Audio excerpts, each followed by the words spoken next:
Hello and welcome to the Car Podcast with Chris Harris and friends. If I speak in hushed tones because I'm sitting in a hotel lobby at the Grand Prix Hotel at Paul Ricard Circuit, where the staff have wonderfully recovered from the mishap of the hotel Wi-Fi breaking out. I'm now sitting in the lobby, so everyone can hear what I'm saying, so I can't really swear. France has been beautiful and hot today, and we've been filming a car called the Mustang GTD, which I think people are quite excited about, and you're right to be.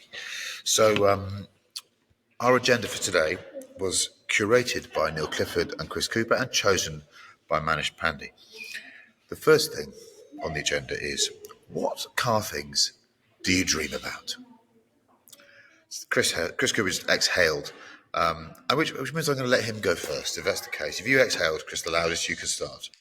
It's everything.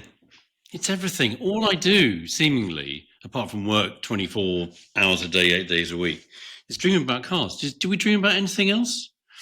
And it's sort of what I dream about today will be different to what I dream about tonight or tomorrow.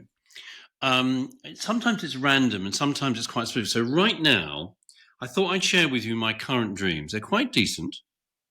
And I think they're quite happy dreams as well, and quite interesting, some of them.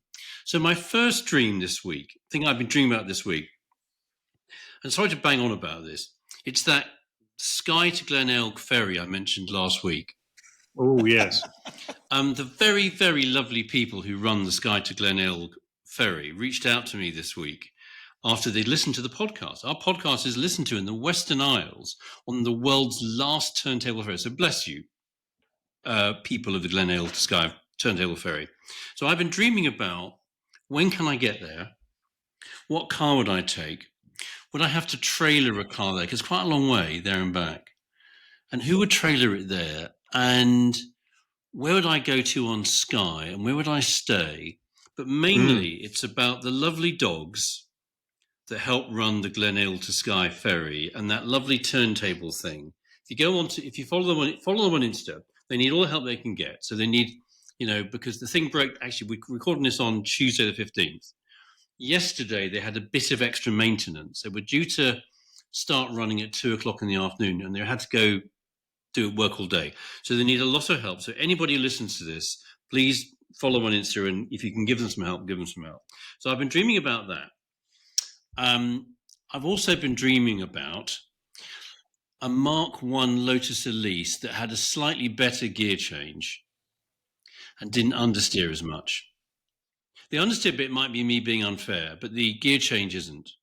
And it may be because at Goodwood on this weekend, I fleetingly saw in that modern classics tent what I think was a resto modded or slightly improved Mark I Elise, light grey one.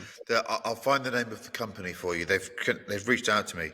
It's a nut and bolt job, and it's got quite a significant engine in it, and it's lighter. It's quite an expensive motor car, but apparently it's stunning. So that made me dream about. Our friend from Hong Kong has ordered one. Say again? Yes. Our friend from Hong Kong has ordered one. Has he? They're supposed to be mega. Yeah, so I've been dreaming about that, and I was dreaming about that because going to see that on Sunday, I had to walk past that TWR Supercat, that XJS resto mod thing, that was the most amazing sounding thing going up the hill at Goodwood. And one of the guys sort of behind it, John, who's sort of chum of a chum, was there. I'm very enthusiastic. So I sat in it, and I have to say I fitted it, which I didn't think I would do. It's got fantastic proper racing pedal box, right pushed away. So the steering wheel's here. So I was dreaming about that, but I was mostly, and John, I have said this to you, I was mostly dreaming about, could it look slightly better if it didn't have some of those flicky bits? And the stance is nice. The wheels are perfect. It's just got slightly too many flicky bits. So those are the things I've been dreaming about. Tomorrow, it'll be a completely different set of nerdy things, silly things, but they just, and an R230 SL63 that had just the wheels slightly closer. I've been dreaming about that this week. I'm incurable. You need to sell me that car soon, because you've also got a car that does the same thing, and you can't have two cars doing the same thing. No, that one might go there. They're the same colour as well. Yeah, I don't do change. I just get the same thing. Yes, you do. I'm dreaming about doing that as well. You're wearing a slightly lighter blue shirt today. It's a dramatic change. You see, there you go. I've got 6 of these shirts. You think I'm kidding? No, No, we no, know you we're- don't. 'Cause I'm not. We know you're not. That's why we're laughing. Manish, what do you Anyone dream about? remember Mickey Rourke in 9.5 Weeks? He opens. I often talk about the Nakamichi tape deck, but the first time he shows Kim Basinger his wardrobe, and he's just got 20 identical black suits, 20 identical white shirts, and 20 identical black ties, and you go, "Ooh, it's Chris Cooper who's written this film." Not with Kim Basinger in the same room, no. Oh, them's were the days. Manish, tell me about your car dreams. So I split my dreams into daydreams and dreams at night. And daydreams are all about kind of escapism and volition, exactly what I think Mr. Cooper's talking about. He's talking about consciously wanting to change something or do something and being inhibited from doing it. Either it doesn't exist or you don't have the time. And at the moment, my big daydream is to really take Lola on fantastic road journey up to the borders, because I made a friend in Bahrain, and he's described the roads up there, and I did actually see those roads back in the day with Prof, and I just have this constant need to daydream the stops. Where would we go? Where would we stop? How long would we stop for? Then when would we leave really, really early in the morning to do the next leg, or would we hang around? And I've actually found myself in those spare moments slightly Googling hotels, places that you'd actually want to go. So my fantasy, my daydream at the moment, is a continuous daydream, is to do something this summer that involves literally going for a week or 10 days, taking that big round slow Mille Miglia of England. That's what I really feel like doing. It's a constant daydream. The slight nightmare that comes with it is following the odd YouTube on everything that can go wrong with a 456. And that just tempers the daydream a bit. Like, will I make it? Will I not? You say that, Manish. I have in my mind's eye a vision of, in Forrest Gump when he goes running. I'm going running, and he goes running all over America. After a while, half of America is following him. That's what would happen to you in your 456 if you went. And I love the expression, a slow Mille Miglia of England. That's brilliant. Yeah, kind of done very, very slowly, probably 1,000 miles up and back, and just done in a language. I think you'd have help. That's what I'm saying. You'd have help. I think the more you drive it, the less it will break down, would be my tip on a 456. Yeah. Neil, I'll be leaving at 11 tomorrow morning. Okay, we have only one stop planned. Chris can tell the audience what we've got planned, but if you don't hear from me by 5 o'clock, cavalry, please. Okay, thank you. Yeah.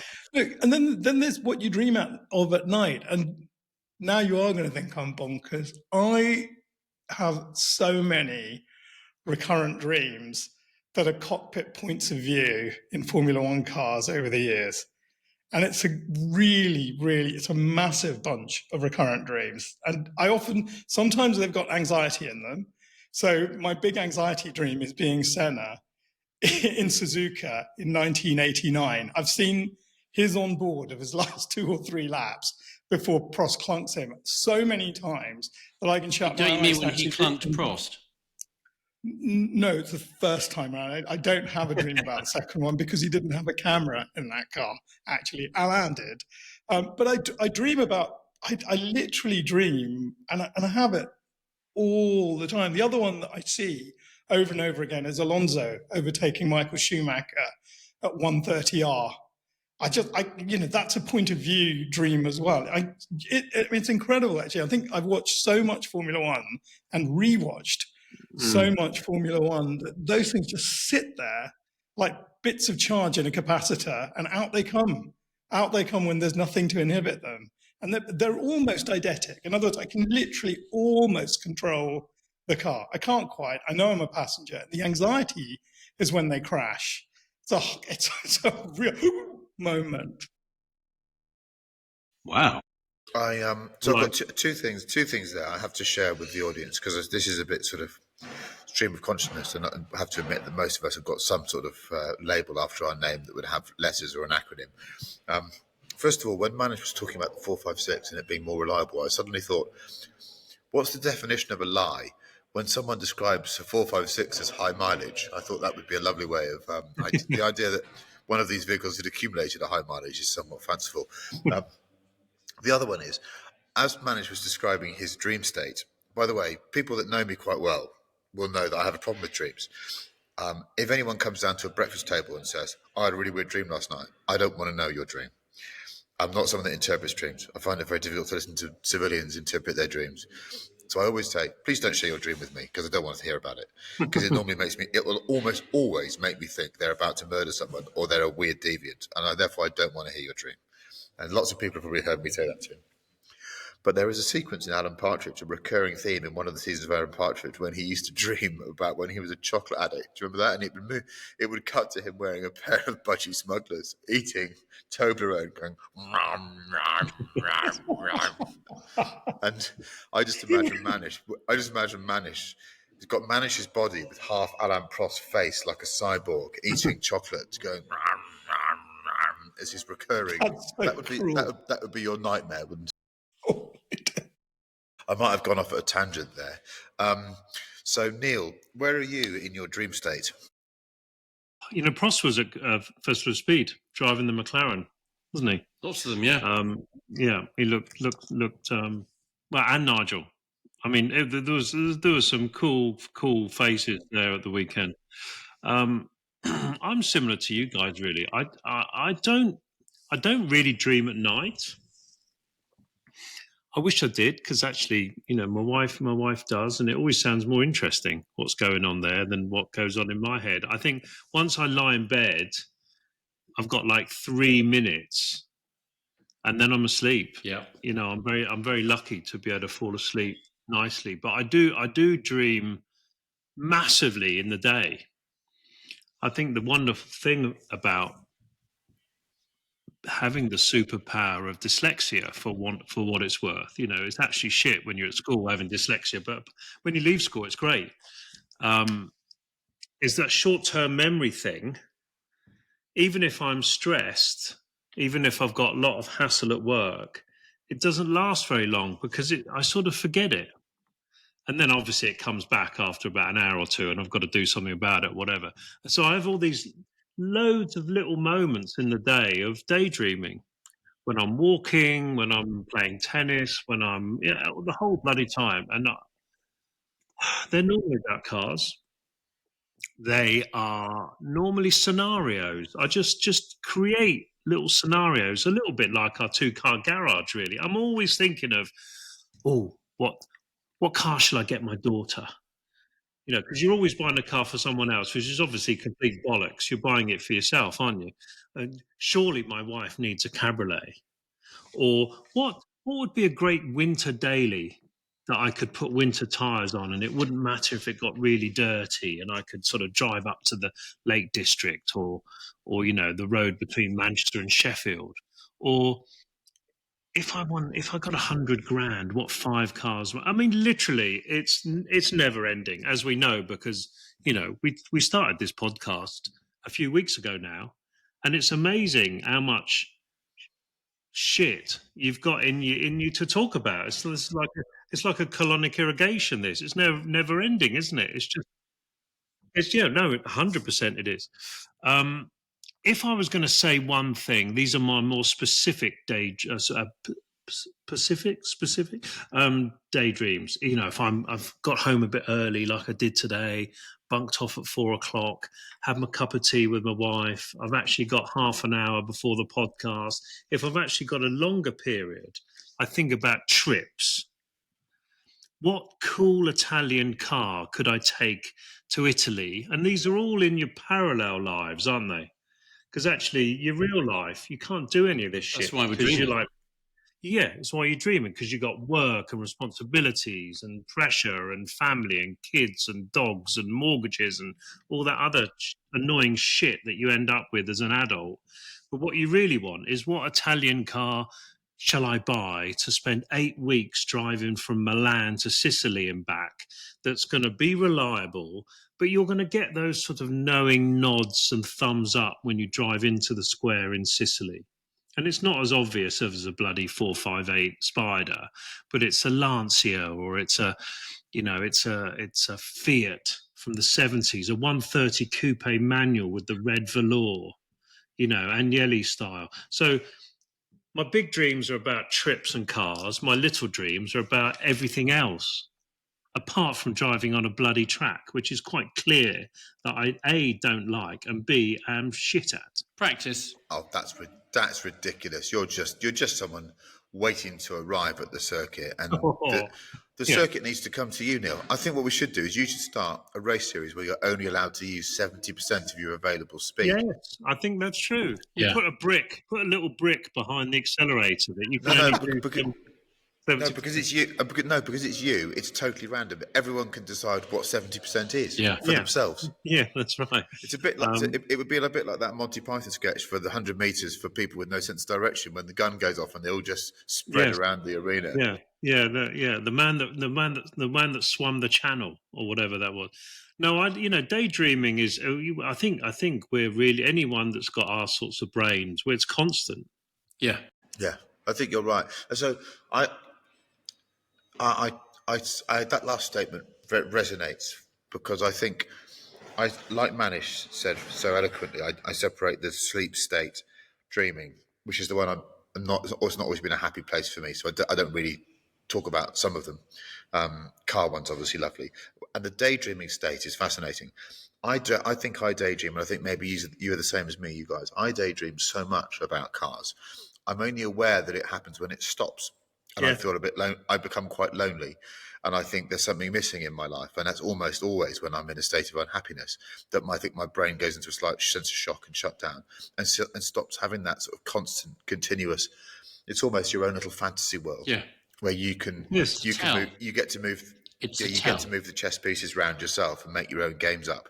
Who as a kid, I mean, how telling is that? How many kids were happy sitting in a corner with with two things, playing an imaginary game? That was me. I could do that for days. I'm quite happy because I made up the game every time the game Yeah. changed. I'm convinced that's why I wrote video games as a kid. It was the thing to do. You could just sit down, invent your own video game. None of them were particularly original. You could use the little nerdy math side of you, but you'd create something that you could play. Then you'd get your friends to play it, but then you'd shove them off your computer and play it yourself on alone. Invite them around and watch you.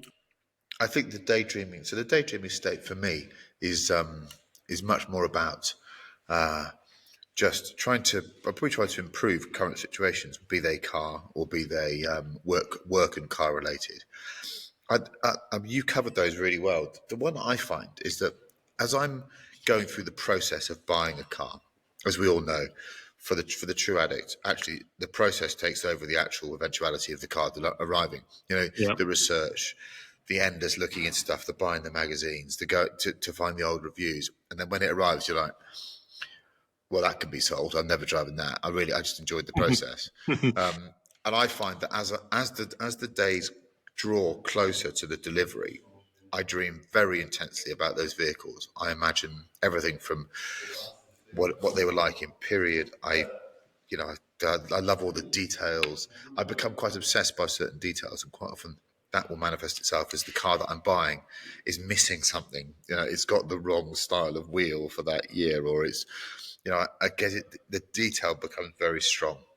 Yeah. I think it's a really positive thing. Actually, I know that car dreams and stuff around that are really a good place for my brain. But and I know when they don't happen, I'm a bit worried. It's a happy place. Yeah, it's a happy place. That's I think right. it's really, so I suppose I need to correct one point. I'm happy to discuss car dreams with people. So if you ever do have the misfortune of being anywhere near me at a breakfast table, and you've got a car dream you want to share, then I'm all over it. But I don't want to hear about the other stuff. And I would add that there's no doubt that there are some cheeses that can do remarkable things to dreams. I have people have written about it. I don't know if there's any science behind it, but I know that if I have particularly strong blue cheeses, my dreams become absolutely just ridiculous. Quite vivid. So, yes, I'd like someone to answer that. There's bound to be a clever doctor person who can explain why that might happen. So no, I think I can't remember, but from medical, I think it's either it's tyramine or another chemical, and it's and you can absorb it. It goes straight through your blood-brain barrier, and it plays havoc with your neurons. Is it the There is a- mold? I don't know if I it's think we God, need a cheesemonger amongst our audience to help us Yes. understand this. Exactly. I would like Okay, to buy some preferably a cheese. neurologist. Some dreamtastic cheese. Just on that, Elise, our esteemed producer Finley has already told us that it's the analog automotive They're very cool. Supersport is the Elise. Oh yeah, well there you go, fantastic. Yeah. Here's a good one. Right, the next point on the agenda: merge two car companies to create a more successful one. I like that. Neil knows the answer. Neil Clifford's when we turned this recording on, Neil Clifford's beforehand said, "You won't beat mine." So straight away to you, Neil Clifford. Yeah, I was dead right. Yeah. I look, the Festival of Speed. I think 2 out of 4 of us were there, and it reminds you that this myth of the car is potentially coming to an end is complete and utter bollocks, because the hundreds of thousands of people that you meet, you think, wow, they can't all be wrong, and it's wonderful. And I did have, you did have some lovely people came up to you and talk about this podcast. Actually, a lovely guy called Callum McLeod, who I'm digressing, but give me 30 seconds. Who's everyone that comes and speaks to me, and I'm sure Chris has had this problem for years, and we've all had it. But on the podcast thing, it's about how people have discovered that there's lots of people like them, and they're not alone in their sort of weird dreams and discoveries and loves and passions and craziness about cars. And Callum said to me, his wife is ill, and they put on our podcast and they go on a drive, what they call a drive to nowhere, this place called Nowhere. And they just go for an hour and go for a drive. And you know what? We all do that a little bit, don't we? And no, I was. It's just bloody humbling and brilliant that all this crap we talk about actually resonates with some people. Anyway, on the Festival of Speed, you realise what, and slightly annoyingly, but I shouldn't be sort of nationalistic about this. What an amazing job the Germans have done with British marks. Okay, Ooh.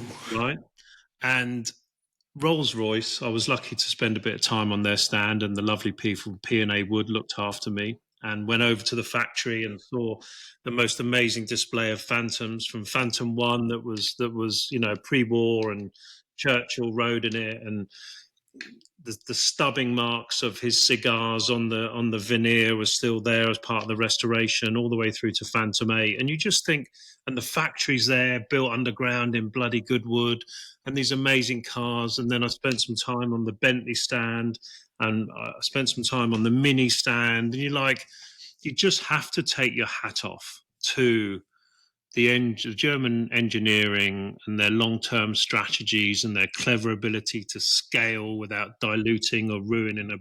The Germans are just magnificent in automotive, right? And therefore, you just really, maybe this is a dream. I should dream about this more.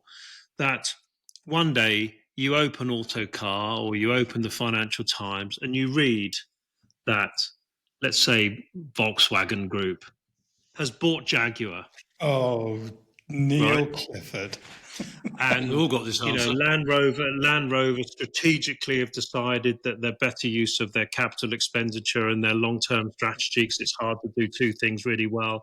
They're going to focus all their effort on Land Rover and develop all these sub-marks, and it's all going to be wonderful, and good luck to them. They make brilliant cars. But Jaguar, they've sold it for £1 to Volkswagen. And then imagine 5 years out what a German engineered Jaguar would look like. That's what I'd want to buy. I think they would do a magnificent job, because think about 30 years ago, and Jaguar, as we know, we talked about it too much, has had a long story of sort of fuck ups. But think about Jaguar had many, many attributes that were similar to Porsche. Racing history, amazing cars, beautiful cars, engineered so fabulously, winning Le Mans 4, 5, 6 times, whatever it was, even into the 80s. I was there last time they won. And therefore, you imagine being able to bottle all the attributes, the positive attributes, the brand DNA, the history of Jaguar, but with some long-term strategies from a German company that has a lot of capital. I would buy one of those. Bring back the E-Type. Why did they stop making the E-Type? The 911 came out at the same time as the bloody E-Type, pretty much. So there should be a new E-Type engineered by a German, and I would buy one of those. And that's the ultimate cocktail, I think, of merging two car companies together. That's what I dream of. I love the fact that you've chosen Jaguar, and I understand why you'd want it to be owned by a German car company. So tell us how you felt about seeing the blue thing at Goodwood. It matched my suit, which was really good. No, look, I desperately hope it's successful. The blue, I love that blue, by the way. I love the blue. I like the blue. The blue stand was fabulous. But you fucking hell, you walked into that box and there was nervous energy that this is a company that had walked into a casino and not put all the money on red or black, but fucking green. There's only one green. Yeah. It's a big punt.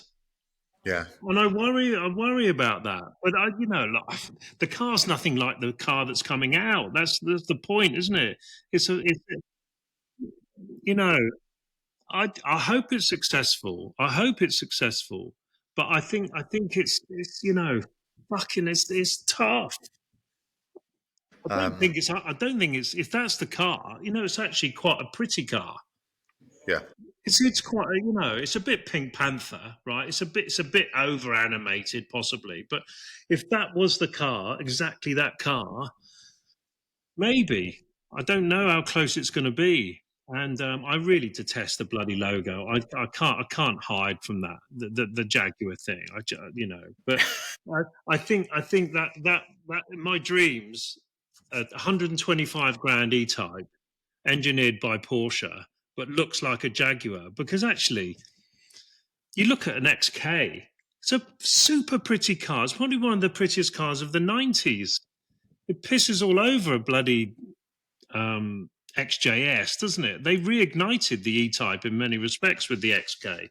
So I think the DNA is there. Anyway, I'm clearly over frustrated by it, but it's because I adore the brand. Bring on the Germans. Chris Cooper, what are you going to do? So I think we all had the same answer, but I got to it in a slightly different way. 70% of mergers fail across all industries. They mostly fail, and quite a lot of car company mergers have failed. The most horrific of which in recent history is obviously the Daimler-Chrysler merger. Something like 40 billion of value was turned into 6 billion of value in about 5 years. That was just horrific. BMW has got form as well.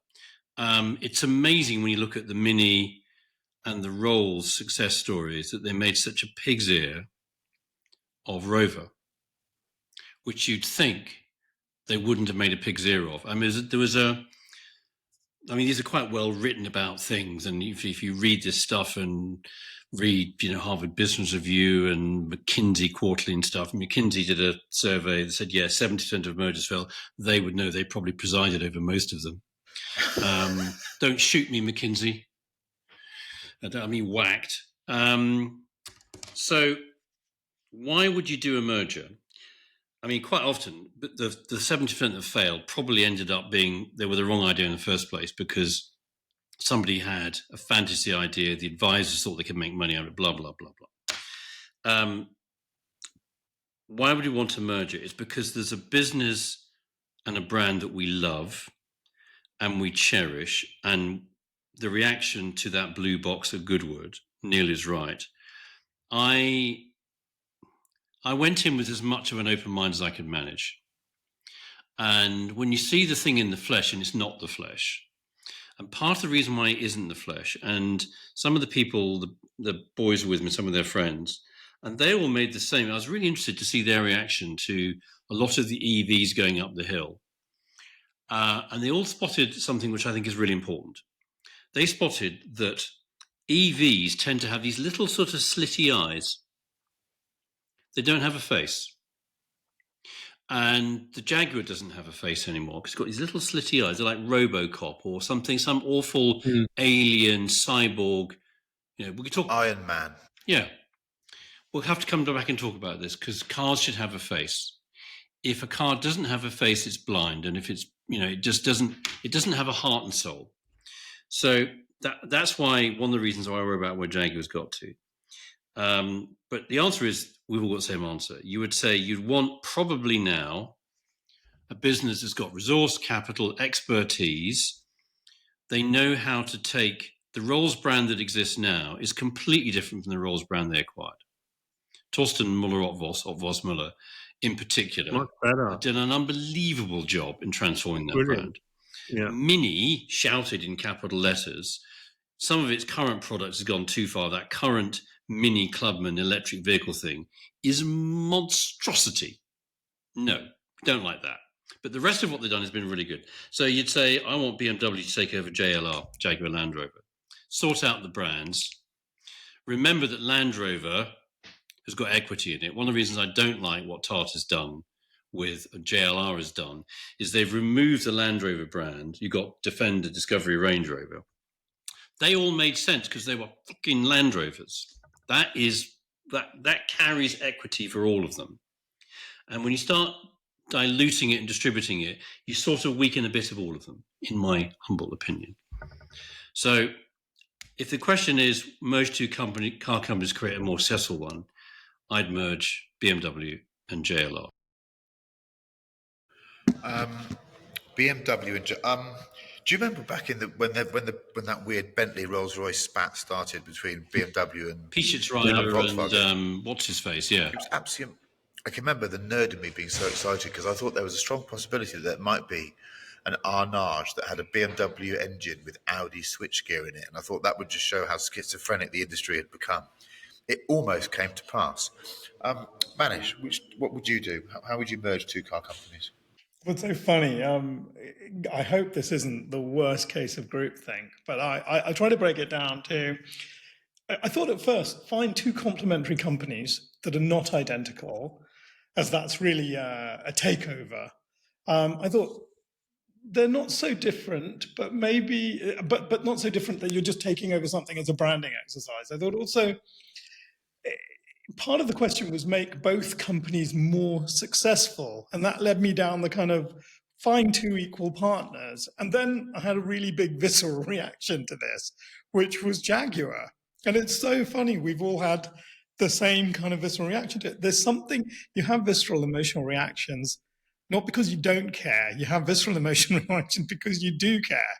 That's why people get angry. People don't get angry over, nothing. They get angry over things that they really deeply care about. And I just started flicking through pictures of Jaguars, the SS100, the Jaguars at Le Mans, back in the day. Mike Hawthorne's Jag. I was desperately in love with the XJS. I was at the motor fair when I saw a red one. It cost £9,217. I remember the stickers on it. I remember it had back seats. I'd never seen a British car with buttresses like a Ferrari or a Maserati. I mean, it was just something else. So to see that go, and maybe I missed out on that blue box moment at Goodwood because I know I would have. I really hate the way that looks. There's just no redemption in it for me. I mean, maybe in real life it's got a presence that perhaps you don't get from seeing pictures of it or videos of it. And I thought, well, it was much as you had said, listen, Bentley was saved by the Germans. Rolls-Royce was saved by the Germans. Mini was saved by the Germans. I mean, I literally put down, the only reason I didn't think Volkswagen was a group, Neil, is I spent a long time reading about Volkswagen, and they do have some big financial problems of their own, some massive financial problems, even to the point where people are saying, "Oh, is this going to be a viable company given its debt?" Blah blah blah. And actually, I thought, you know what? The other German company, I guess this shows a little bit of our characters. I actually thought Mercedes might be a beautiful partner for Jaguar, and I thought on the basis that Mercedes are just so German, and they have their algorithm, and they do make these amazing saloons in all sizes. And Mercedes make everything, don't they? And I just thought, actually, I could see someone from Mercedes looking at Jaguar and saying, well, what are the markets that Jaguar could possibly penetrate? What's quirky about a Jaguar that will never ever be quirky about a Mercedes? Because I think the one word I would not use to describe a Mercedes ever is quirky. There's something predictable, kind of brilliant. I mean, they may put the odd quirky feature on, but this is a company that spent time creating self-locking doors, arms that gave you a seat belt. First A class was one of the quirkiest cars. I was going to say, did you ever try and turn up the right way and overturned original A190?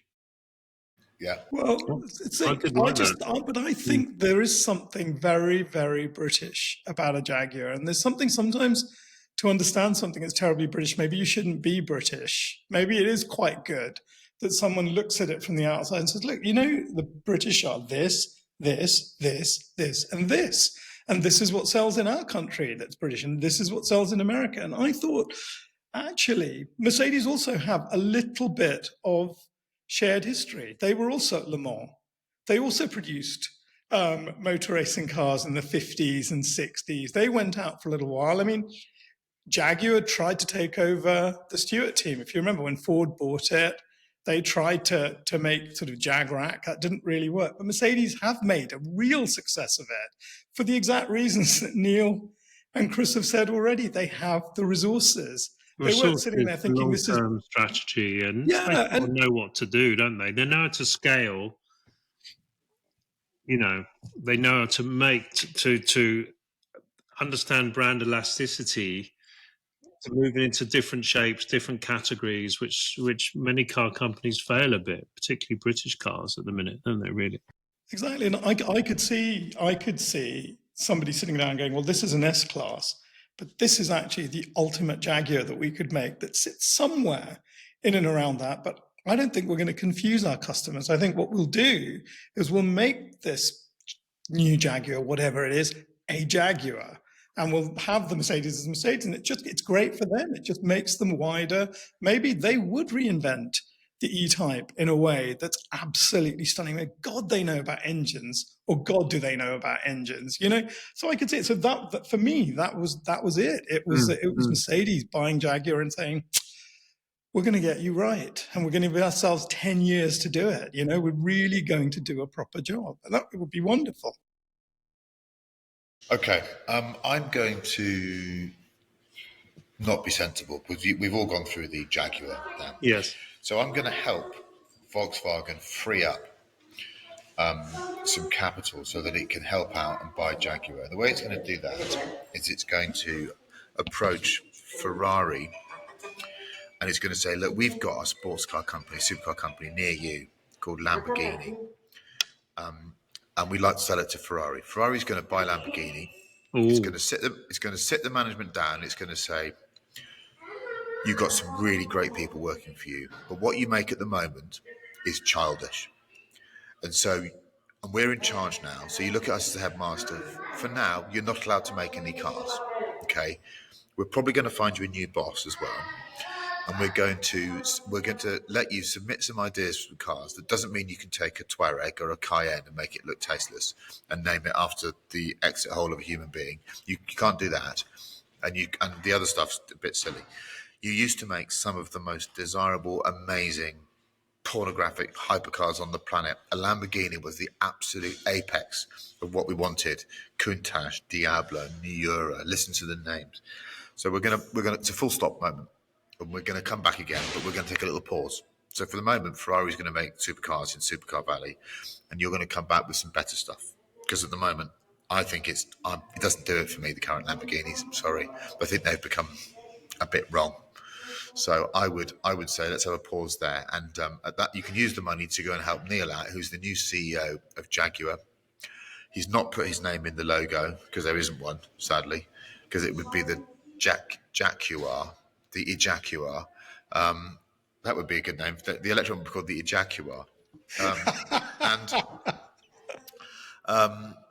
and that's what I choose to do, because I think that Ferrari, I would rather be making the supercars in Supercar Valley, and I'll tell you what, I got cut up by 2 irises on the way to the airport, and they pissed me off. So because I'm in my dream area, I can now use that to move the chess piece around and go, well, Lamborghini doesn't exist for now. Yeah, That's what I've done. You're basically saying to them that hissy fit you started in the 1960s, it's done. Yeah. Let's bury the hatchet. Yeah, 20 years after he died. And I'm sure I'll get some death threats for that. But there we go. It's all fun and games. By the way, you know the best bury the hatchet motorsport story I know is somebody went up to Alan Jones and Carlos Reutemann had a very close, unpleasant championship in 1981, and they were teammates. And Alan Jones was asked at the last Grand Prix, Las Vegas, where he could have helped Carlos Reutemann become motor racing world champion, his own teammate. And somebody said, Alan, is it time to bury the hatchet? And he said, yeah, right. And Carlos is back. That's what he said before the race. Boom. Fernando Alonso, unlucky or deserving? Okay, we'll start with Manish this time. Ooh. I think he was the first of the new prodigies. You know, these kids who are barely 20, who kind of get parachuted in almost at the top. He had 18 months at Minardi, and then he was a Benetton test driver, and he was so quick they had to stick him in the real thing. And the following year, he won the world championship. I mean, that's kind of how good this guy was. I can't remember what the Grand Prix was. I remember him walking with Paul Stoddart. The Minardis were like sort of 100 seconds slower than anything else. And instead of qualifying second last on the grid, beating his teammate, he qualified something like 18th, so 7 places higher than this car deserved to be. So, it's an amazing driver. He always suffered from one bit of criticism, which was his out-and-out speed. People said he didn't have the out-and-out qualifying speed of all the great champions. But I did a little points tally, and this was kind of incredible. He literally lost in 2007 by 1 point to Kimi Raikkonen. He was equal on points with Lewis that year. He came third because of the countback. He, in 2010, lost by 4 points to Sebastian Vettel, and in 2012, by 3 points to Vettel. So what I'm saying is if he had 4 plus 5, 9 plus 2, if he had 11 more points, he'd have been a 5 times world champion. So there's the kind of the unlucky, there's the unlucky part. And in some ways it's hard to argue against that. And then I guess there's a kind of, what's the undeserving part?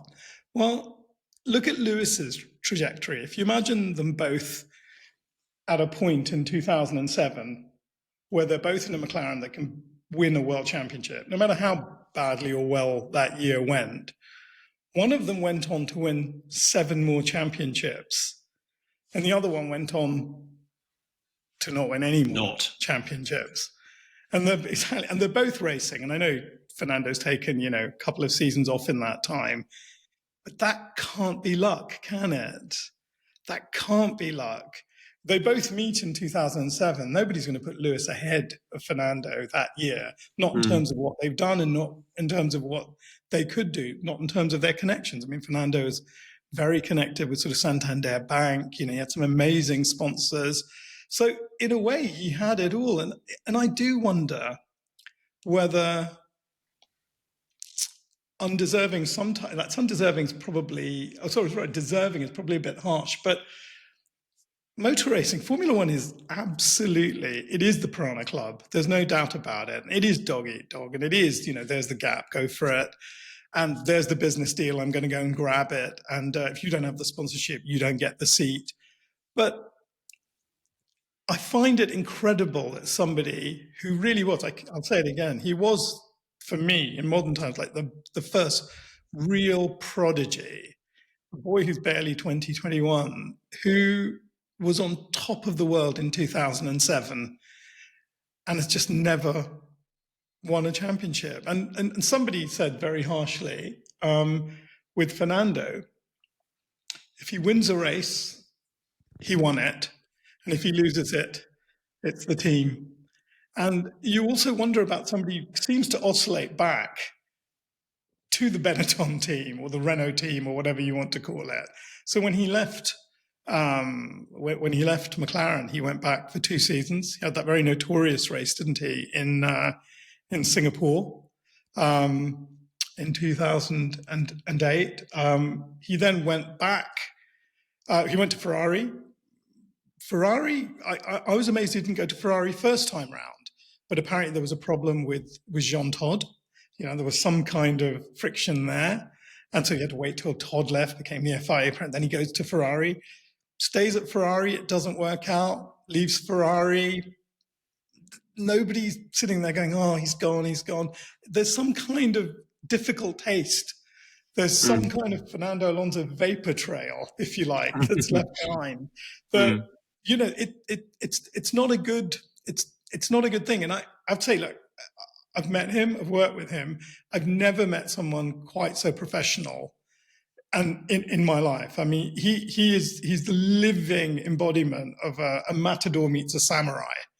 And that's really how I would describe him as a driver. He's combative, but he's also got this level of concentration, this application, which is, it's amazing. But I would argue unlucky early on, but quite possibly deserving later. And it's tough to see him, I think, now, because he does think he's still top 5, doesn't he? I think there's some quote recently saying, he feels he's still in the top 5 drivers, which is why he's giving it a go. There's no doubt that chip is amazing. It's the best chip motor racing produces, and it produces these very rarely. The question is it sitting on an old printed circuit board now? And I kind of wonder whether it is. Chris Cooper. So the question was based on this assertion that Fernando made recently, where he said, I'm the unluckiest racing driver in the history of everything, which is a classic hyperbole from Fernando. I think if you were to ask Martin Donnelly and Fernando Alonso, or certainly Martin Donnelly, do you think Fernando is the unluckiest race driver? Martin Donnelly, for those who don't know, if anyone's seen the F1 film, there's a scene in that which is clearly Martin's accident at Jerez in 1990, and quite lovely, actually. We'll talk about the F1 film maybe next week, because I've been to see it and I've got quite a lot to say about it. One of the things I really liked about it was the credit and the recognition of Martin Donnelly. It was very well done, and because it's quite harrowing shots of that accident. So yes, we featured that whole accident with actual footage in Senna, and it was literally shot for shot in Senna. We showed the accident, we showed the camera, we showed the 2 guys who suddenly see the accident, start pointing, they zoom, and you see this poor guy strapped to a seat with one leg pointing north and the other leg pointing west. It's one of the worst things, it's pretty harrowing. Ever. I mean, literally ever. So to answer the question, Fernando Alonso is a 2 times world champion. He's got his fitness, he's got his health, he's got his happiness, he's still got opportunities. He's got quite a lot of money and winnings and global recognition and a future after the sport. So I think in the overall scheme of things, I think most of our listeners and viewers will agree Fernando is a very, very lucky young man. Is my final word on the subject. Okay, we get your point. Well made. Neil Clifford, what do you think? I would agree with Chris Cooper and Manish Pandey. I mean, you listen to Manish, beautiful articulation of the detail and history around his career, and sounds like he should have won 4 or 5 world championships. And he's obviously got some sort of, like we all have, flaw in his personality that ends up pissing people off, that they don't really miss him when he's gone. And then you think, well, he's probably worth 100 million quid, got a lovely life, got a lovely situation. Stroll loves him. He's going to end up an ambassador there forever. He's found his home a bit. He's looking after young Stroll. You'd probably swap your life for him. I don't know whether I would actually. I like my life. But I think, he's got quite a nice life. So he's sort of unlucky and lucky, isn't he, in a way? He's a super cool dude. I mean, you'd want his neck. Yeah. What would you want it for, though? You couldn't use it as a neck. I'd replace my neck with it. Would you? You'd look silly. You could never wear a tie, Neil, ever. No, but it'd be a 19-inch collar, but you could get a bespoke shirt made, couldn't you? I mean, it just looks, it's obviously not a fat neck. It's a muscular neck. Yeah. It just looks like this guy is ripped and he's in his 40s. I mean, how cool is that? It's very similar to us, really. I mean, the similarities are spectacular. Yeah, no, he's whether he's unlucky, he's cool as fuck, isn't he? I never quite know what to make of him, to be honest with you. Sometimes I think he's everything that I love about the sport, and he's the best driver ever. But when it's brought into this context of is he been unlucky or is he undeserving or lucky, or I don't know. I think you can call bad luck and deserving and undeserving over short careers, but if you've had the longest career in F1, I think you've probably done enough for luck to sort of be exorcised from your personal record book, and then you have to start to look around and look at decisions that have been made. And I was always told that management in Formula One is much more important than us punters will ever realise. That ultimately, you only end up in a position like Michael Schumacher did because Willie Weber had that strategic brain to go, right, we need to suck up several years of not winning here so we get somewhere and we'll build our team. We'll build an edifice that means that then we'll go and do everything. It's the young cow and the bull at the top of the hill saying, let's run down and shag all those heifers. And the elder statesman cow saying, no, let's walk down and shag them all. And I think that's that sort of strategic eye. I've always felt that Fernando didn't. Fernando would react to poor cars, and it felt like his management and he would react to poor situations faster than other driver management pairings would, and then look to exit and go somewhere else. And then you could almost feel the sense the next season when they'd sort of sit down in the car together and go, oh, this isn't any better than where we were. We've been too hasty here. You could almost feel it in the interviews and stuff. There's like this sense that they, and as someone who's completely impulsive and has made lots of bad decisions in my life, I totally empathise with the position he's in. If I'd had his God-given talent to drive a car, I think I'd have made the same decisions. They always seem to go. Fernando had the ability to call the team that was on the downward spiral, wasn't it? It was just, and I'm not sure of that. I think if you do that once, it's unfortunate and undeserving. I think if you do it 3 or 4 times, then maybe you need different management. As a driver, I don't think you can call that. There are some drivers maybe have a bit of bad luck compared to others, but I think he's had some luck as well. He's not that keen to tell us when he's been lucky. And I have to say, the only thing that I don't like about this season of Formula One is I think we're starting to see his powers wane, and I don't like it. I thought last season, I think one of the nicest things about Formula One in the last couple of years has been seeing Fernando occasionally drag some performance out of that Aston Martin that we didn't expect, and then seeing him sort of strut about the paddock. I love seeing that, but I think he has less reason for the peacockery now, which is a bit sad. But yeah, I'll ask you a different question. If he'd had, what's that? Oh, sorry. If Fernando had Willie Webber as a manager or Vermeulen as a manager, I think he'd have won those 5 championships. I think he'd have won more. Yeah. Is that fair enough? Is Flav his manager? Flav is his manager. Yeah. Flav's been with him for a while. It's funny because I think he wields all the power within his management structure, and I think that is exactly the point. I think you put it brilliantly. Should a driver who's in there at the coalface, risking his life every day, making all these massive micro decisions before, during, and after every single race, is someone like that really capable of taking 10 steps back and looking at the lay of the land? Because I think what if Hungary never happened in 2007? What if Lewis, as a young pup, was a bit rude to Fernando, didn't let him by to do his qualifying lap? Fernando didn't block him in the pits afterwards. There was no big explosion. If he just walked up to Ron and said, he's been a bit of an asshole, can you tell him off? Can you imagine Fernando not leaving McLaren in 2008, soaking up all of those miles? At 2008 car was a doozy. 2009 car was a doozy. 2010 car was a doozy. Yes. You had 3 more cracks at it, and it would have been wonderful. It really would have been. Instead, he goes to Ferrari, which I think in 2010 sure was a good car. 2012, okay-ish. But he basically deals himself a very, very tough hand by doing that. So I'm with you. But that management thing, I wonder whether he manages himself.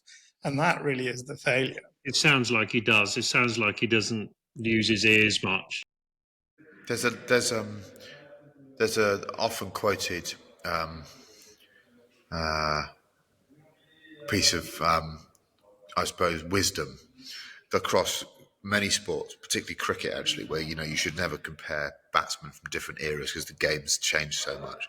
It definitely applies to Formula One drivers, but I do quite like to do it. We all like to do it in our heads. I'm pretty convinced there's something, and this is the one when a driver's at peak powers. So if you took it, you'll never know what their peak power is, but there's some supercomputer, some matrix star computer that knows when was peak Fernando, when was peak Lewis, when was peak Michael, when was peak Jim Clark. Something about when Fernando was at peak Fernando, I think he was in the top 3 fastest drivers ever born. I agree. I really do. I just think he was absolutely mesmerising. And quite often when he gets shirty about Lewis, once a year he'll have a little bit of a meow moment where he'll go, well, this guy only won loads of championships because he had the right car. That I think speaks to his inner frustration because Fernando knows he could have had that car. That's just Fernando looking in the mirror and shouting "fuck" really loudly. And I suspect there'll be many who, up and down the pit lane, who found aspects of how they perceived his behaviour and his conduct. I suppose in some terms you call it, with a small p, the politicisation of much of what he did, organisational politicisation. They thought, actually, can we cope with that? And that's where I think what McLaren are doing with Lando and Oscar looks so exceptional. After the British Grand Prix,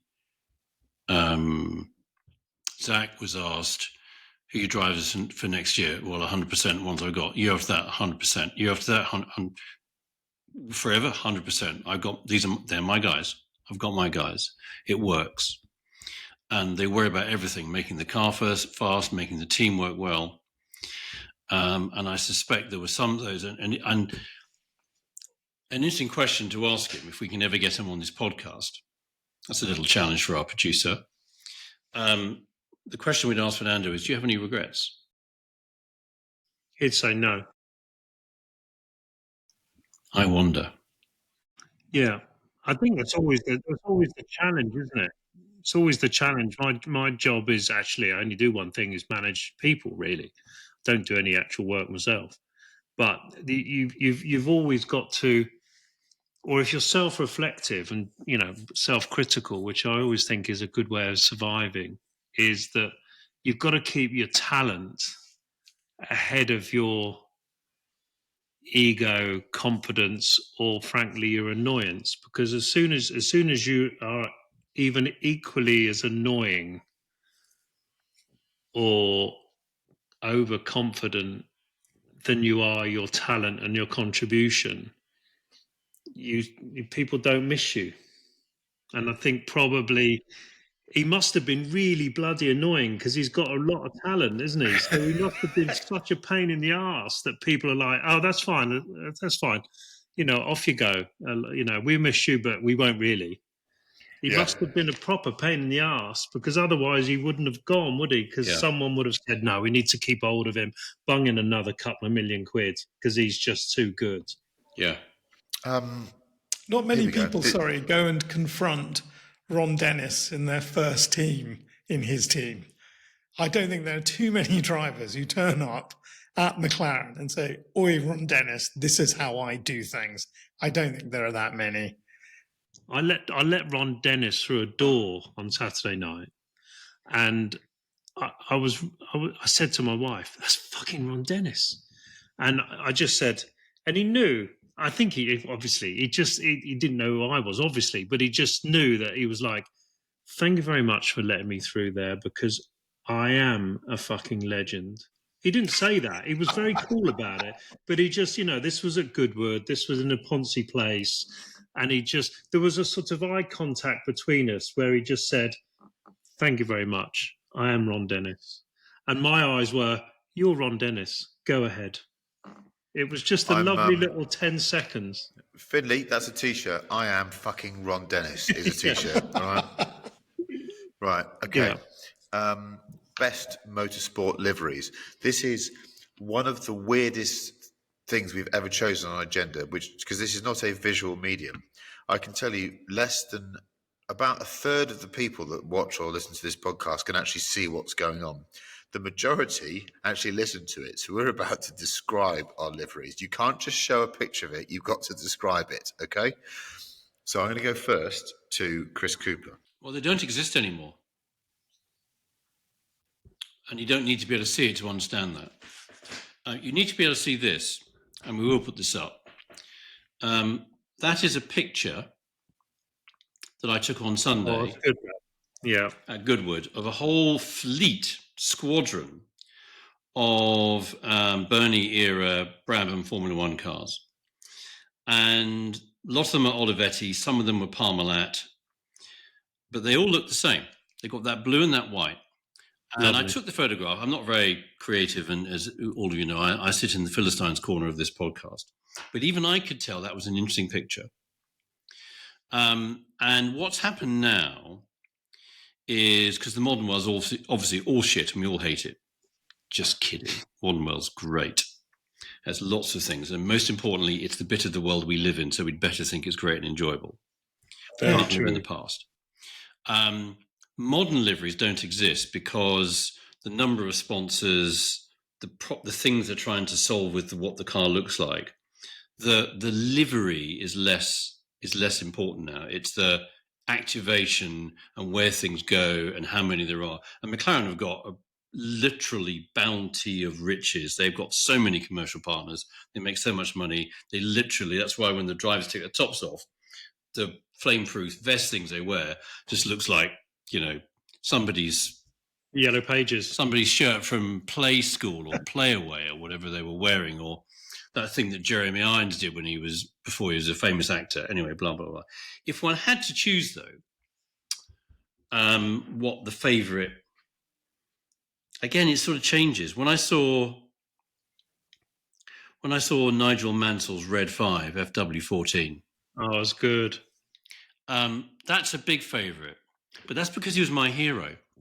I think it was an awful livery, wasn't it? Just splodge of white, splodge of blue, splodge of yellow. Hush thy mouth. No. The car was, amazing. His driving was amazing. But the livery's fantastic. Yeah. Because the livery said...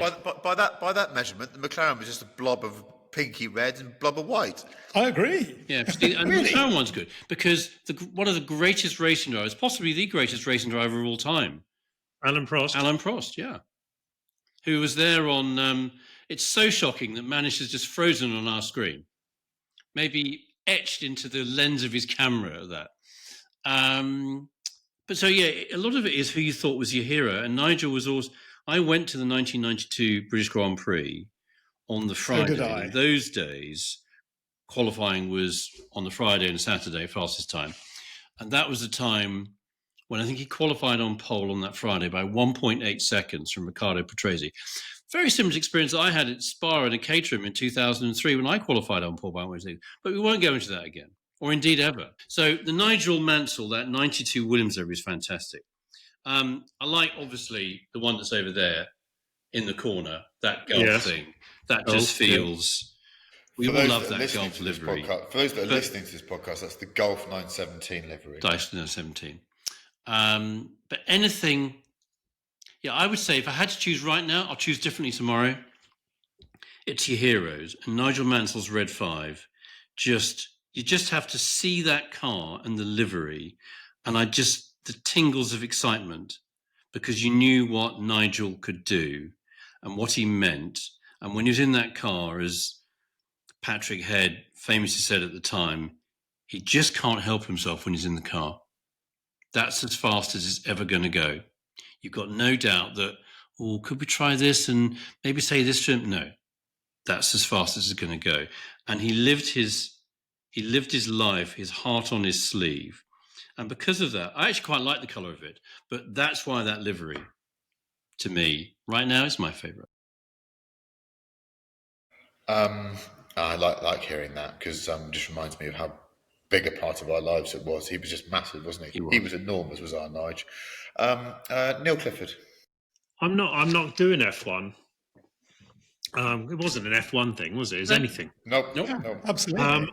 I just love a livery on a 911. Yeah. I love those 2.8 RSR, that era of that ridiculously wide arched 911 in that early to mid 70s, and therefore I've got the Brummus one, which is white with red and blue. I love that. I've got a mate that owns that car, but actually it's the Martini, the Martini silver car. I think actually it was that 2.1. It had the little engine, the I think 173 Targa Florio silver. I think the silver just works, and the red, which isn't really red, I've got a picture and it's a more pinky red. Yeah. And the light blue and the dark blue. I didn't even know, there was those sort of amazingly, what we thought were chic, and now you look back, they were a bit sort of funny, weren't they? I didn't even know what Martini was. What is it? Is it a when washing you're 6 machine? years old, what is this Martini thing? Some sort of alcohol, but you didn't really know what it was. We weren't sophisticated enough, were we? All the Italians were drinking Aperol Spritz and Martini and Cinzano. It was like fucking Baby Sham, wasn't it? Yeah. But except cooler. Even though we didn't know what it was, it just had a sophistication, didn't it? It had a loveliness that you wanted to go and travel Italy. Look at that colour. Fantastic looking car. Yeah. The silver, and this is Count Rossi at the time. This is the guy that walked into Porsche and said, make me a 917 road car. Yeah. And I'll just have it in this silver with a lovely light beige interior. But look at that livery. The curves around that car, the blue and the pink and the navy blue. Italians are just the best with colour. They're just nail colour. They've got, they're visual people. I know there's funny things like the sort of pig 917 and all of that stuff, but for me, it always lands in Italy when it's about aesthetics. I'm going to go straight to Manish now. I was going to answer myself, but I'm fascinated now. If he doesn't think the Marlboro McLaren was a good-looking car, a good livery, then I'm worried. Manish, what are you going to choose? No, don't get me wrong. What you said, it was just a dollop of paint. The thing is, Marlboro spent God knows how many $1 trillion building that cigarette packet. That's the whole point. It was a cigarette packet designed to be so goddamn attractive that you would smoke. And so I think transferring that look to a car is probably a little bit more straightforward than kind of, Frank, who had tactile ICI Canon to put on his car in some way. I mean, I think you could tell how bad that livery was actually from the clothes the mechanics wore. It was sort of blue with splodges, blocks of red, blocks of yellow. Look, they looked terrible. It was literally, I thought, the worst team kit I'd ever seen. But I actually have two liveries that I think, for me, are the best. The iconic Formula One livery for me is very obviously the John Player Special Lotus livery, and that from the 70s. You think that I think the first car was it was 1972, wasn't it? It was Emo Fittipaldi's Lotus. Just an extraordinary looking livery. Just have a black car with all of that gold and the JPS on it, and think that thing ran right through to the end of 1986. It was that iconic, with a year off for David Thiem's sort of Essex Lotus. But apart from that, pretty continuous. But I think there is a livery that's even more beautiful than that. And again, it's not Formula One. And Neil, it is Italian. I think it's the 75, 76, 77 Alitalia Lancia Stratos. I think as a livery, it is stunning. Just that red triangle with the green around it. Yeah, it's the plane without being the plane. It's so stylish. And this is the time when people are, there are martini Porsches and things. The bar's actually quite high. People are doing some designing. I think that livery for me is absolutely unmatched. Italy's 70s. Italy peaked in the 70s. Cool. Probably. So cool. It does beg the question, has there ever been a race car with Alitalia on it that didn't look absolutely brilliant? Yeah, it's a nice logo. So good. It's dead now, gone. One thing I do agree with is that, that's a good. I can remember when we tried to design it, it didn't quite work out the way we wanted it to. It's still a nice livery, but because the 911 by then wasn't as curvaceous and as buxom as a 2.5 ST, it was a bit of a struggle getting the stripes to work. Yeah.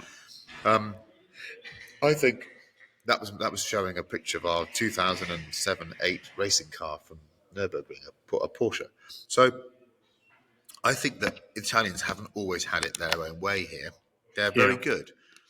But there's another country just above it that's known for making cars that in the 80s, late 70s, early 80s, German cars, particularly saloon cars and touring cars in Group 4, Group 5, and then what became DTM. There were some amazing liveries. And I think this is one of my favourites. I mean, this, like Chris Cooper said, this could change on a daily basis. But if you said to me, was there ever a better looking race car than the BASF BMW M1? I'm not sure. Yeah, that's good.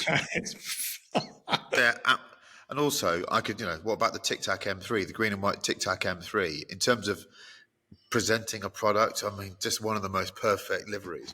It just reminds you that, if you're offered a picture of a page, if you've got a canvas that's like that, i.e. a big square saloon car to draw on, it's rather nice. If you've got that, which is basically a Formula One car, I'm holding up a pen, it's much, much more difficult.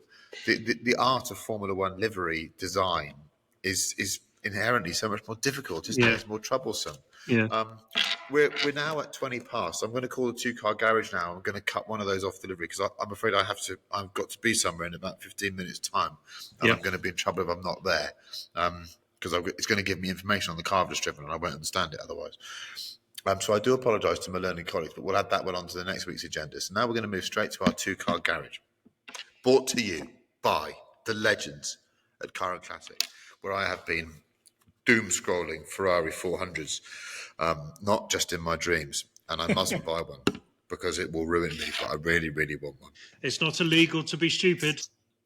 Yes, Neil, that's going to be on my headstone. So here we go. You just love convertibles, and all the drawbacks in the world don't bother you one bit. You don't whinge or whine at roof mechanisms or a little wind noise or even a little rain. Your partner thinks nothing of her hair looking as if she's been electrocuted or that she's been holding onto a Van de Graaff generator when you go to dinner. As long as you walk around the car and open the door for her, chivalry is indeed not dead. Flim-flam about torsional rigidity is just that, flim-flam. It's also the sound the body shell makes as it bends. Buy two convertibles. One has to be a four-seater, budget £40,000. I'm going first because I haven't been first yet today. So I'm going to go with two things. There's an auction coming up on Car and Classic for a Jaguar XJS convertible. Now, I am currently a little bit obsessed with the XJS because we started work again on my project car last weekend, and I had a really fun day a week last Saturday with 5 very, very kind people who are all in their own way experts in the Jaguar field and have real talent. And we took out the cassette axle, which is an amazing piece of design. The Jaguar rear axle assembly is just brilliant British design. It just comes out as a cassette, have it refurb, bolt another one in. That was still being used in the last DB7s. Yep. So a DB7 Vantage effectively has the same rear axle as a 1975 Jaguar XJS. The reason why so many Jaguar XJSs got butchered and so many kit cars used, it always says Jaguar rear axle, because it was the cleverest solution. You could just stick it into any car. Brilliant. Anyhow, there's an auction for a V12 XJS coming up. It's only pre-bids at the moment, but I'll put the link up now and show you the photograph. I think it's going to go for 10 to 15. I think that's where they're at. 12. They're always 12. Yeah. So it leaves me with a little bit of wriggle room for a slightly more expensive car. And I have to say right now, another car I'm really interested in is the E90 Series M3. I went off them for a while, the V8 cars, and I found so there's my XJS there. I'll just show you my XJS. Nice. I mean, there you go. Look at that. I just think, what cool. I was driving through a French village today, which happens to be called a Roquefort. It's not where the cheese is made. And I was looking right, a bit lost, and I was in quite a, distinctive motor vehicle. And there was just a beautiful French registered XJS convertible just parked up a street. And I just thought, love Jags. The French love Jags. You only need to sell Jaguars to the French to make that company successful.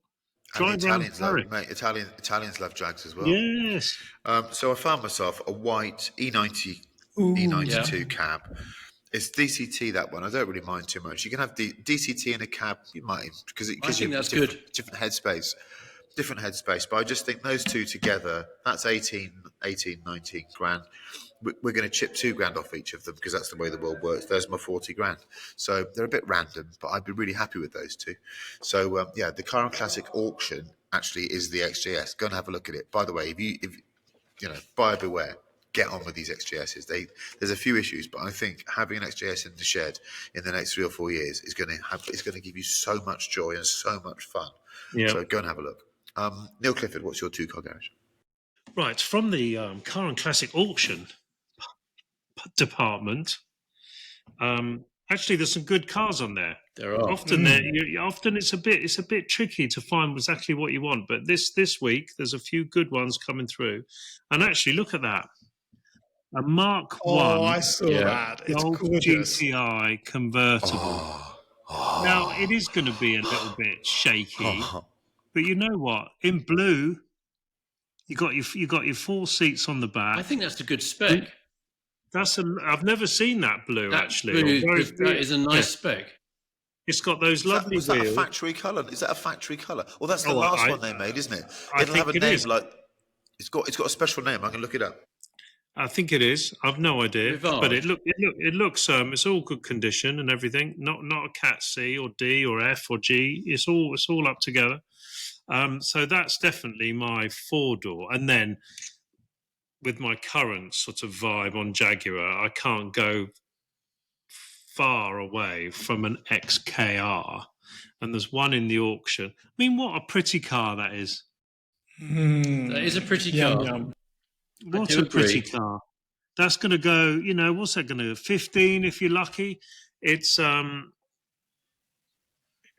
what's it got? I've got a lot of XJS under it. That's what it's got, but it's a lovely car. Yeah, it is. Yeah, well, it's just a pretty XJS, isn't it? It's got full service history. It's got loads of other shit that I can't now find. It's the rare XKRS final edition because the first gen is much prettier than the second gen. A bit. They did sort of bugger it up, particularly at the back, the second one. And by the way, this was previously owned by a Scottish laird wife. Wow. Whatever a laird is. What is a laird? We don't know what a laird is, but it's the wife. Laird is a very famous surfer. Laird Hamilton, that's who it is. It was owned by a surfer from Hawaii, I reckon. There you go. It's owned by the Loch Ness Monster's wife. Low mileage, 61,000, brand new fuel tanks, regular serviced, MOT with no advisories. Yeah, still drying out. Look at that. So I've got to That's look. pretty quick, actually. By the way, I've miraculously created my merger strategy. I've bought a Volkswagen and a Jaguar. You have There you go. a Jaguar There you Rivage. Yeah, You're a metaphor within a metaphor of a metaphor wearing a Public Enemy cap. yeah. Chris Cooper, what's your two-car garage? Well, I've done this wrong again because I didn't read the four-seater bit. But I reckon if you wanted a Doesn't four-seater, matter. you could put a tow bar on the back of one of them. You'd be there. So the first one, this is it's going on the auction site. It's not quite there yet. Oh, I really, it's a debumpered Austin Healey Sprite. It's got a Swift Tune 1310 engine in it, about 100 horsepower. Nice. That's going to go like a stabbed rat. Yeah. Really, really like that. I reckon that will go for 15, 16, maybe a bit more. And then I like that. there is a TR7 convertible Oh, with a V8 conversion. 24,000 miles. That's also That's another car we'd want to be bought by a German. Yeah, Triumph. Yeah, Canley. This would have been. Was this a Longbridge or a Canley? It might have been a Canley, the TR7. So yeah, so I think my Sprite and TR7, join them together with a tow bar, you got your four-seater, but otherwise I think they're stonking. okay. That. I'm afraid to say that's already won. Those two cars, I should say. Yeah. that does Can I beat mine. ask you one question about the Frog Eye Sprite? So, would you rather have a Frog Eye or your Mini? Ooh. I'd like both. Okay, good answer. You always want what you haven't got. Yeah. That's the bloody problem with it. You always want. If you've got the Frog Eye, you want the Mini. If you've got the Mini, you want the Frog Eye. That's the problem, isn't it? Yeah. Yeah, in fact, do you know what? That Finley T-shirt, that's a T-shirt. Please can Manish give us a two-car garage? Okay, I know you guys don't love this, but I do. I love this car the moment I saw it. And I found a 2007 R230 SL 350 Mercedes, which is 42,000 miles on it. The auction begins on July 17th. You need to get one of those. I just Show me love the look of this Move car. it a bit. It's just. Move it. Oh yeah. Okay, so Okay. it's the original 230. Yeah.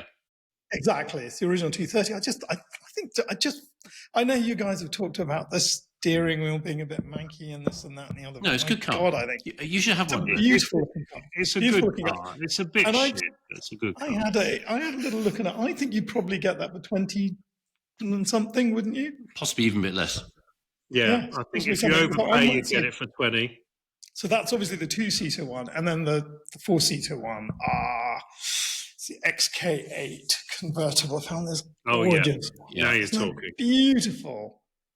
Yeah. And it only had 51,000 miles on the clock, and I think you probably would get that. 15, a little bit more.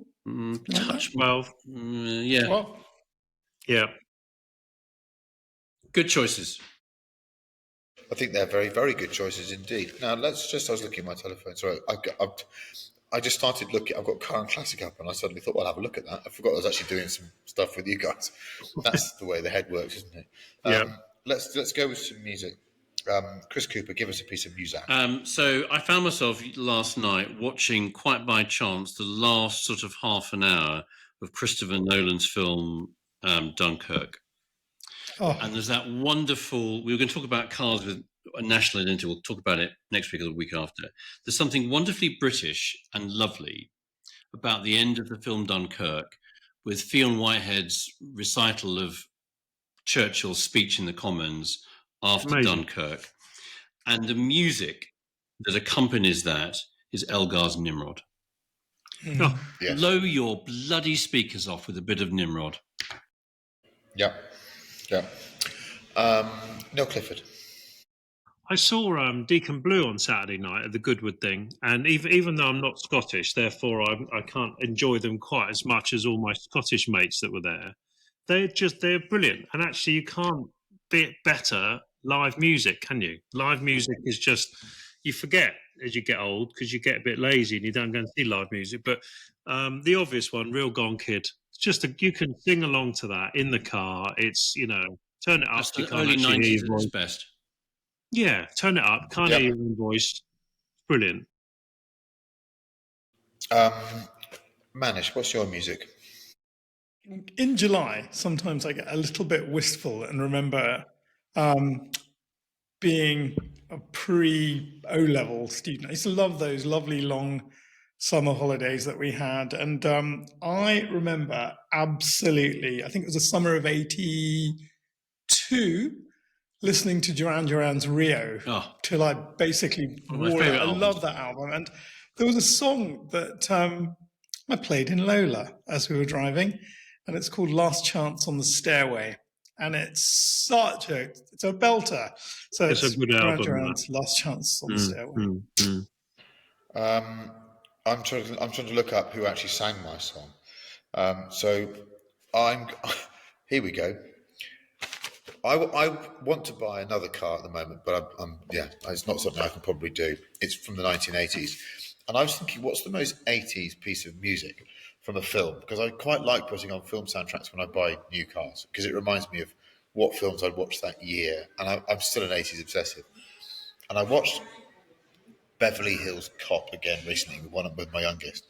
I think the first two are still I just love watching them. Some of the funniest, wittiest films. Eddie Murphy's brilliant. And whenever Shakedown comes on, that song Shakedown, which is often played in sort of action sequences or when there's just chaos going on, I find myself tapping my feet. So Shakedown, which I think is by Bob Seger, but I'll need to work it out. But Shakedown is absolute. Just type in Shakedown Beverly Hills Cop and you'll be transported back to about 86, 87 when life, I think, was just a bit better. Thank you very much to my learned colleagues. Go and look at the Car and Classic website. They've also got a little widget that allows you to play with your own two-car garage, and you can laugh at how inaccurate we are with our pricings and the fact that we can't listen to basic instructions.